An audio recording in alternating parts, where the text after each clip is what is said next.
Funding for Market Journal is provided by the Nebraska Corn Board. This is Jane. She thinks she's just filling her car, but she's also filling the air with cancer-causing toxic chemicals used to boost octane in gas. What doesn't burn in the engine enters the air and your lungs, even your heart and brain. Bad for everyone, especially kids. Ethanol is a natural octane booster, clean burning and non-toxic. More ethanol means less scary stuff in our gas and in the air we breathe. And that makes your choice pretty plain, Jane. American Ethanol, cleaner air for Nebraska.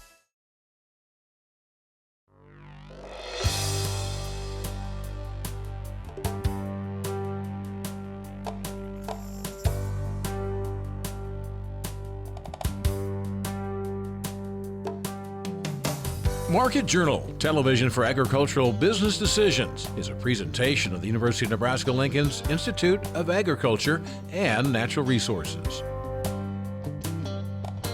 Promotional support is provided by the Nebraska Farmer Magazine, and major funding for Market Journal is provided by the Nebraska Corn Board.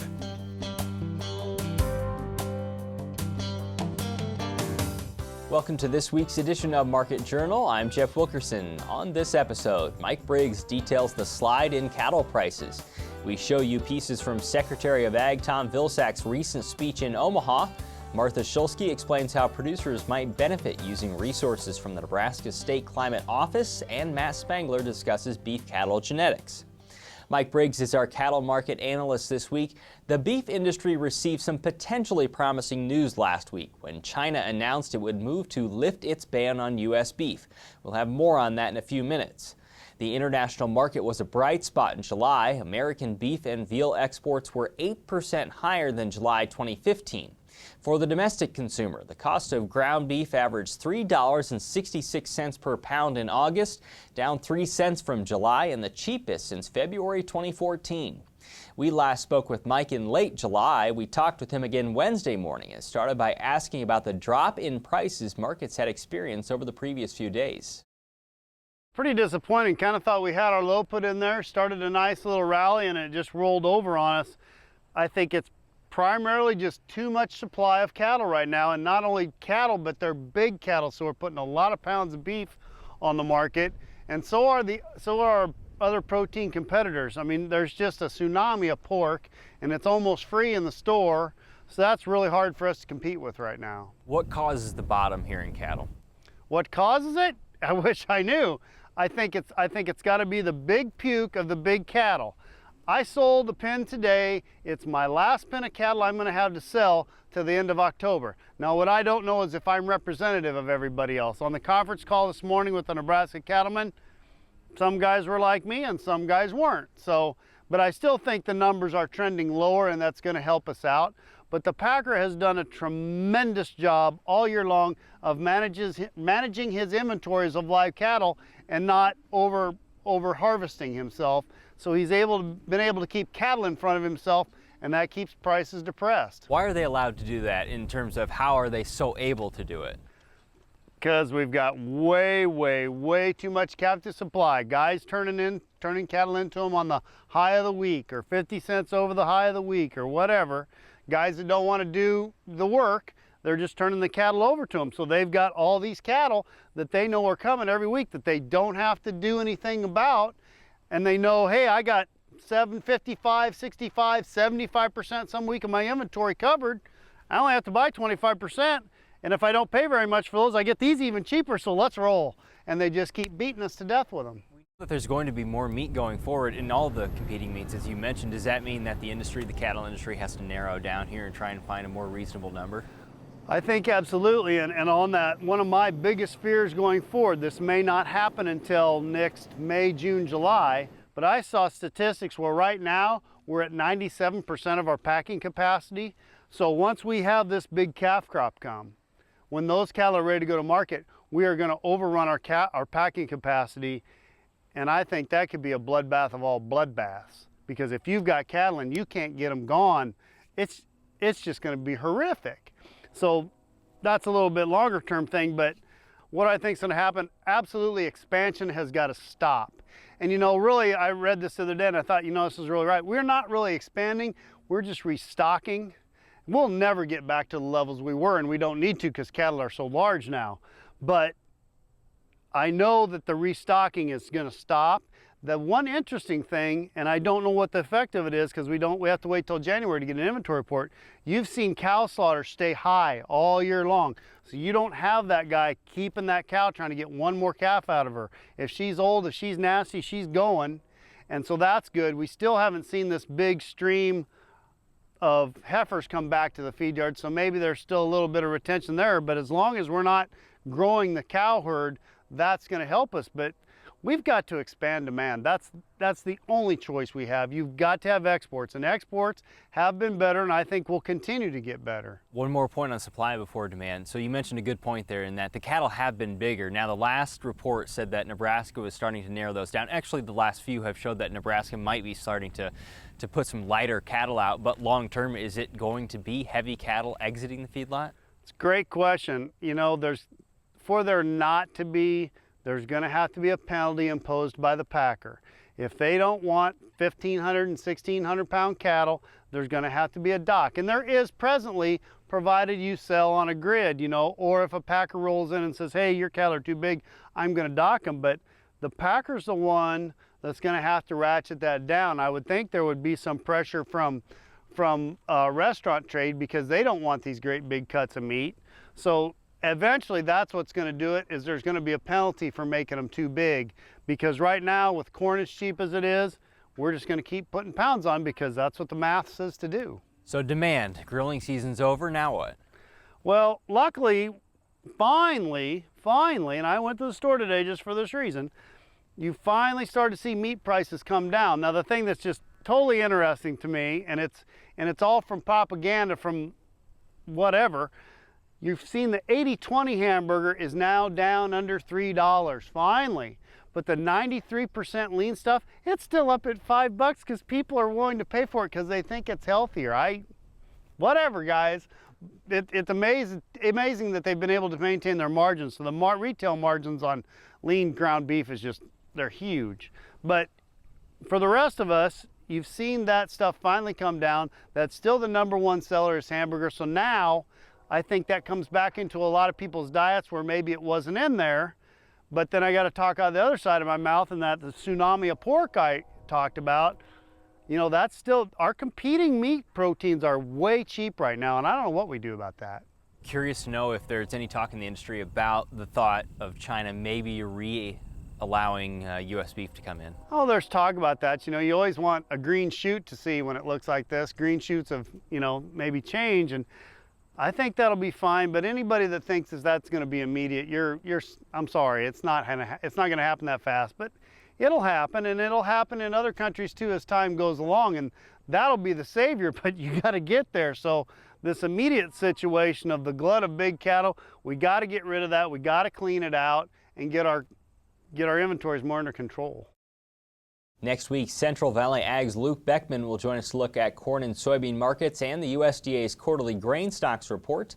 Iowa State Extension livestock economist Lee Schultz will also be with us to analyze the agency's hogs and pigs estimate. As we mentioned on our previous episode of Market Journal, the National Association of State Departments of Agriculture met in Lincoln, Nebraska last week for their 100th annual meeting. In conjunction with the Exarban Foundation, NASDA hosted Secretary of Agriculture Tom Vilsack in Omaha Friday for a discussion on ag and trade. You'll note the flags from Argentina and New Zealand behind the podium. The second half of the event featured a discussion with officials from those two countries. Formerly the governor of Iowa, Vilsack has served as Ag Secretary since 2009. As he said in his remarks Friday, U.S. agriculture has seen a big benefit from international export markets in those years. We have had over the last 7+ years the best years in agricultural exports in the history of the United States. We will top $1 trillion of agricultural sales during the last 7+ years. Speaking to a crowd at Omaha's CenturyLink Center, Secretary of Agriculture Tom Vilsack stressed the critical role foreign markets play to U.S. agriculture. 30% of all sales, 30% of all agricultural sales are directly related to exports, and 20% of ag income is related to exports. So it's critically important that we look for opportunities to expand. Arguably, the biggest opportunity to broaden U.S. ag sales could come from the Trans-Pacific Partnership, or TPP. The 12-nation trade deal includes the United States, Australia, and Japan, among others. It was signed earlier this year, but faces an uncertain future in Congress. Vilsack cited the potential benefits from an American Farm Bureau report, which he labeled conservative in its estimate of an additional $4.4 billion in net farm income from full TPP implementation. But further, Vilsack noted the importance of having a presence in Asia, where the middle class is growing faster than any other continent in the world. It's projected that in the next 15 years in Asian countries, the middle class population, which today is roughly 530 million people, will grow by 2.7 billion to a total of 3.2 billion people. In the middle class, that's not the general population, that's middle class. That's 10 times the population of the United States, 10 times. While the TPP is supported by many ag groups, both major party presidential candidates oppose the deal. Vilsack believes if it passes, more countries would want to sign on. He feels the TPP would level the playing field, create more transparency, lower barriers, and speak to labor and environmental concerns. That would be a reason enough to be for TPP. But there's another reason, which is that if we don't do this, it's not as if the world stops and everything stays the same and we continue to go along our merry way. Vilsack said absent the TPP, other countries would gain an edge by pursuing bilateral trade agreements. That's another reason why we ought to be for TPP. And then there is the last reason, which is that there is an effort in Asia today for China to have an all-Asian trade agreement. I want you to stop and really reflect on what that means. Do you think an all-Chinese-led effort at an Asian agreement will result in more transparency or less? Do you think it will raise the bar in labor or lower it? Do you think it will encourage more sensitivity to environmental issues or not? Do you think it will include the United States or not? This is serious business, folks. Vilsack's speech came a day after China announced it would move to lift its ban on American beef, in place for nearly 13 years after a case of BSE was found in the U.S. China imported $2.3 billion worth of beef last year, but Vilsack cautioned against assuming an immediate impact. We need to make sure that we're measured in our reaction to the notion that China is beginning to think about reopening the beef market. Candidly, it's long overdue. It certainly is justified by the science and by the work that we've done to improve our traceability system in this country. But what China announced yesterday is just the first of 3 steps that have to be taken in order for that market to be reopened to even a limited amount of our beef. Vilsack's appearance also came a week after the U.S. Department of Agriculture announced the United States had filed a complaint with the World Trade Organization alleging China had provided excessive subsidies to its growers of corn, wheat, and rice. The USDA says China's price supports encourage production of those crops and displaced potential imports from the U.S. This is potentially somewhere between a $700 and multi-billion-dollar opportunity that we have lost over the course of a number of years for American agriculture because of the subsidies that China has provided for their own producers. And if they want to be part of the international system, then they have to apply and comply with the international rules. As President Barack Obama's term winds down, Vilsack may be serving his final months as Secretary of Agriculture.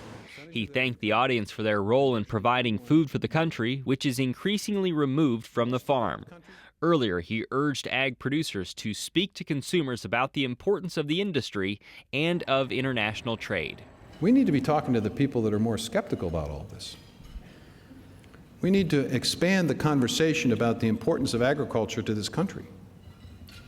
We need to make sure that every American, not just those who farm, not just those who ranch, not just those who own farmland, But every American understands what they get because of American agriculture. You can see more from Secretary of Ag Tom Vilsack's speech, including his thoughts on potential trade with Cuba, through a link on the Market Journal website. The September Nebraska farmer says Tom Kraus of Brunswick can now manage his cornfields from the sky by working with Air Scout, a drone thermal imaging company.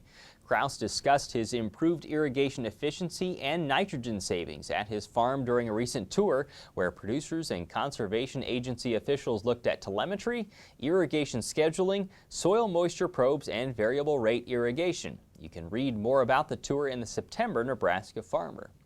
The University of Nebraska-Lincoln's Institute of Agriculture and Natural Resources established the Nebraska State Climate Office earlier this year. That office is now rolling out more online tools to help producers on their operations. Earlier this week, we talked with its director, Martha Shulski, to learn more about those resources and the purpose of the office. So we're a relatively new organization as an office. We formed January 1, and so we're an office that's geared toward helping people with their weather and climate information needs. And people use weather and climate data and products for various different purposes, and so we're exist to help them with that. The State Climate Office is rolling out a new website. Tell me what producers might be able to gain from it. Yeah, so we are, they can get a variety of information from there. They can get normals information if they want to know average temperatures, average precipitation values, things like that. They can also get the latest real-time conditions from our Nebraska Mesonet. So we actually have two different websites. We have the State Climate Office website, and embedded within that we have the Nebraska Mesonet website, so they can get up-to-date hourly conditions. They can get the previous day's conditions, so a variety of variables from the network. For a bit of clarity, what is the Mesonet? Yes, so it's a weather observing network throughout the state of Nebraska, where we have about 66 observing locations in the state. We started with 5 in 1981, and now we're up to almost 67. And we observe things like air temperature and humidity, wind speed and direction, liquid precipitation, soil temperature, soil moisture, and pressure. So is one of the goals from the State Climate Office and using data from the Mesonet to be able to get much more localized information and try to find out what's happening in different areas of the state? Right, that's the hope. So we have 45 counties that are represented currently in the Mesonet, and our goal ultimately would be to have all 93 counties represented. So a user can pick a location that's close to them and find detailed information, and they can also find kind of crop-specific or ag-specific information such as growing degree days, evapotranspiration estimates, and so forth. Tell me more about what a cattle producer might be able to find on this site. Right, so we do have a current cattle comfort index that is in place, and so that works for both summertime extreme heat as well as wintertime and extreme cold. So that's hopefully information that would be of use for cattle production. We also have a heat index value, so for sort of the people that are out there, and growing degree days, soil temperature, those kinds of ag-specific products. We roll into the next month. What data might you have available to kind of recap what September was like? Right, so we are putting out a monthly summary, and so we'll recap conditions, look at extreme events if any occurred, put the conditions into historical context, look at the drought conditions and how that's changed over the month, as well as look at the seasonal outlook, what the upcoming season will be like. So it's a nice summary of past, current, and future conditions.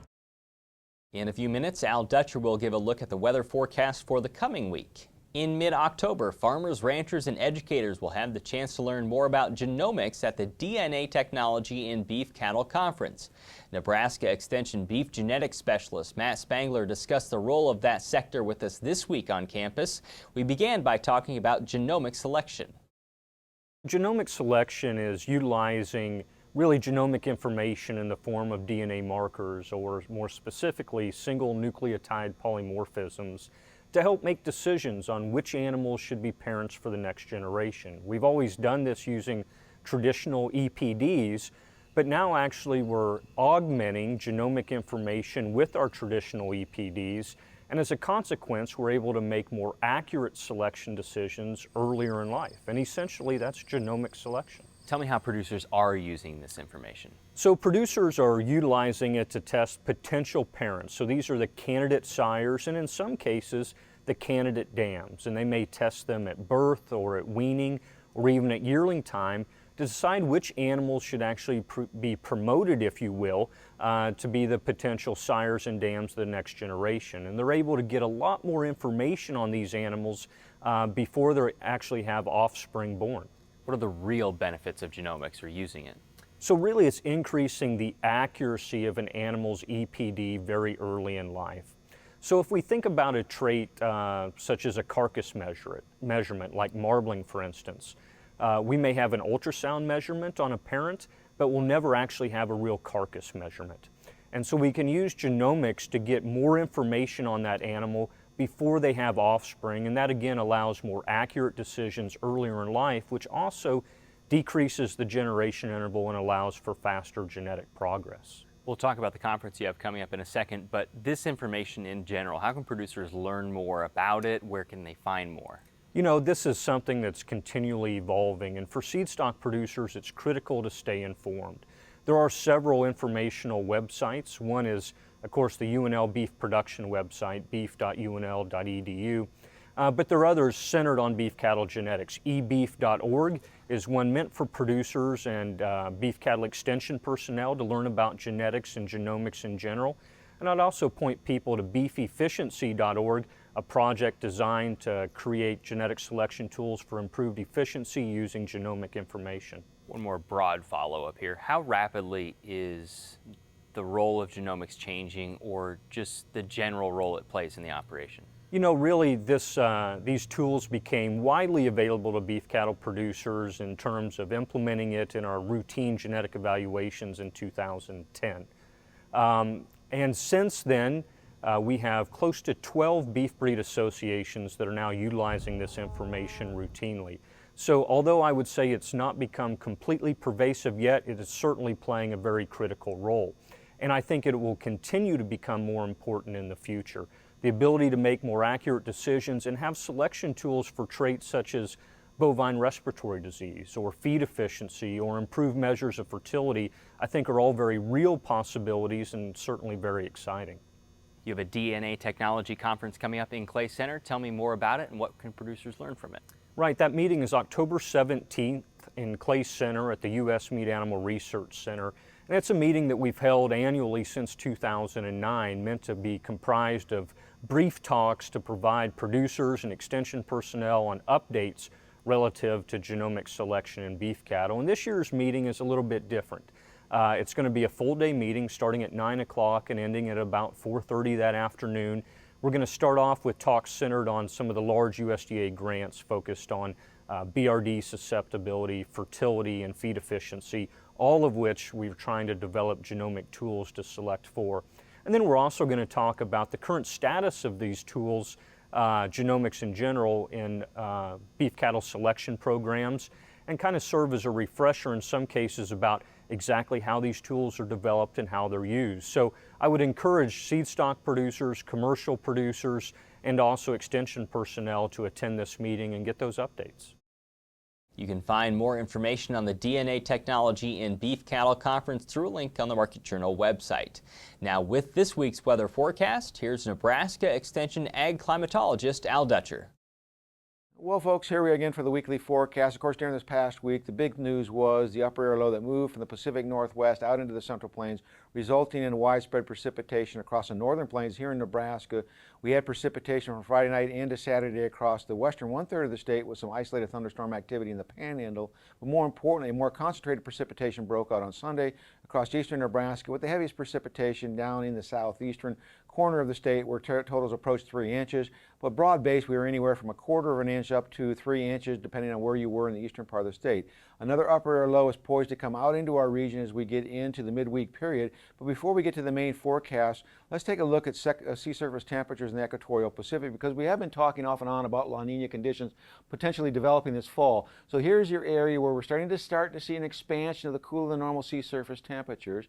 Now, according to the Climate Prediction Center, they've actually backed off on their La Nina forecast because they have not seen this area sufficiently cool in order to meet the criteria that they deem is necessary to move us into a La Nina. However, the Australians note basically the difference in the pressures between Darwin and Australia, And that oscillation index is basically pointing to La Nina thresholds. So in this next month, we're either going to be right from the Climate Prediction Center standpoint or the Australian standpoint, and somebody's going to be wrong. It's just, we're going to have to watch and see how this thing plays out. So currently what we have going on, though, is an upper air trough that's poised to come into the United States over the next couple of days. And in advance of it, we have a surface low that will start to generate itself or start to significantly strengthen as we go forward in time. So as we go into tomorrow, what we're going to see is these low pressure systems start to consolidate. The trough itself starts to move in and will start to push its way toward the plains region. So as we go into Monday, we start to see these lows forming at the surface and starting to ride toward the north. The energy coming around this jet starts to push northward, and this low really starts to wind up as we get into the 4th. And that system will start to continue to move on by the time we get to the 5th, up into the upper Midwest, and will start to weaken, bringing in some cool air on the back side of it. And as we get into the later part of the week, this system starts to open up, and we start to see high pressure systems building into the region. So by Thursday, of course, we're on the back side of this low, and more importantly, we have a ridging pattern building in as we get to the end of next week, bringing in nice conditions for next weekend. More importantly, we look at precipitation. You will notice that as we get into this weekend, we're looking at dry precipitation chances. But more importantly, as we get to the eastern seaboard, that's where almost all of the moisture is being associated with a trough that is across the eastern United States, and it will also merge up with a system that's moving out of Cuba, Hurricane Matthew, that will move up the eastern seaboard. But for us, dry weekend. We start to see a little bit of precipitation residuals here as we get into Monday, but more importantly, as we get into the Tuesday time frame, you're going to start to see an expansion of precipitation with some reds and yellows here indicating anywhere from 1 inch to 2 inches of moisture possible along the Front Range. And as this moves in during the midweek period, we are looking at the potential for better than 1 inch of moisture across central Nebraska, and this system weakens as it moves toward the northeast. So it does look like we have a decent chance for precipitation across portions of east or central Nebraska that desperately need the moisture, but more importantly, we start to see a drying pattern as we move into next week. So as we take this farther from next Thursday to the following Tuesday, we look to see the temperatures and warmer temperatures moving toward the east, cooler to our west. And as we look at precipitation, above normal precipitation for the northern plains. I think this is overdone for Nebraska as that trough looks to stay to the north of us and move toward the Great Lakes region. Thanks, Al. Today's interviews are available individually on the Market Journal website and through the Market Journal mobile app. They include information on cattle markets, ag trade, climate tools, and beef cattle genetics. As always, you can keep up with Market Journal during the week by following us on Instagram, Twitter, and Facebook. Next week, Luke Beckman will analyze grain markets, and Lee Schultz will look at the USDA's hogs and pigs inventory estimates. Until then, thanks for watching. I'm Jeff Wilkerson. We'll see you next week. Join Market Journal online at marketjournal.unl.edu. You can also follow us on Twitter, Instagram, and Facebook. Promotional support is provided by the Nebraska Farmer Magazine, and major funding for Market Journal is provided by the Nebraska Corn Board. Market Journal is produced by the University of Nebraska-Lincoln's Institute of Agriculture and Natural Resources.